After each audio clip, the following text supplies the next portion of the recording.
ইতিহাসের সবচেয়ে বড় বিশ্বকাপ সফলভাবে আয়োজন করলেও গেল আসর নিয়ে আছে নানা সমালোচনা। রাজনৈতিক প্রভাবের সঙ্গে মাঠের খেলায় ছিল বিতর্কিত সিদ্ধান্ত।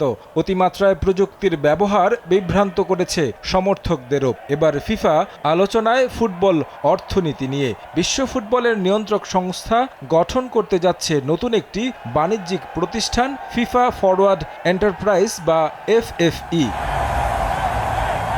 প্রস্তাবিত এই প্রতিষ্ঠানের মূল্য ধরা হয়েছে ২০ বিলিয়ন মার্কিন ডলার, যার সবচেয়ে ছোট শেয়ার বিক্রি করে প্রায় ৪.২ বিলিয়ন ডলার বিনিয়োগ তুলতে চায় ফিফা। তবে ফুটবলের নিয়ম, বিশ্বকাপ আয়োজন, আন্তর্জাতিক ম্যাচ ক্যালেন্ডার কিংবা খেলার পরিচালনার পূর্ণ নিয়ন্ত্রণ থাকবে ফিফার হাতেই।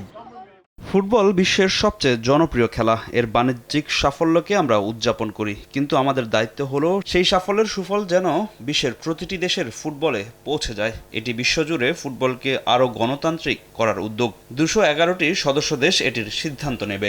আমরা ওয়াইফাই ছাড়াই ধূপধাপ আপলোড করি, কারণ আমাদের কাছে বেশি জিবি আছে। বেশি জিবি জিতবেন মাইজিপি অ্যাপে। নতুন প্রতিষ্ঠান থেকে পাওয়া সব অর্থ ব্যয় হবে সদস্য দেশগুলোর ফুটবল উন্নয়নে। আন্তর্জাতিক সংবাদ মাধ্যমের তথ্য অনুযায়ী মার্কিন প্রতিষ্ঠান জেপি মর্গান সম্ভাব্য বিনিয়োগকারীদের কাছ থেকে অর্থ সংগ্রহের কাজ করছে, যেখানে বিক্রি হতে পারে প্রতিষ্ঠানের সর্বোচ্চ ২০% শেয়ার।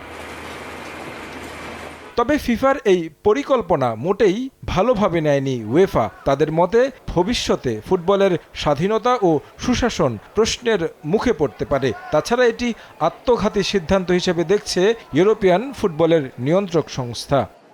এটি এমন একটি সীমা অতিক্রম করেছে যা ফুটবলের নিয়ন্ত্রক সংস্থাগুলোর কখনোই করা উচিত নয়। ফুটবলের আত্মা এবং এর শাসন ব্যবস্থা কোনো বেচাকেনার সম্পদ নয়। ফুটবল ফিফার একার সম্পত্তি নয়, তাই এটি বিক্রি করার অধিকারও তাদের নেই। যদিও এটিকে শুধু বিনিয়োগ নয়, বিশ্বজুড়ে ফুটবলের উন্নয়নের নতুন অর্থনৈতিক মডেল হিসেবে দেখছে ফিফা।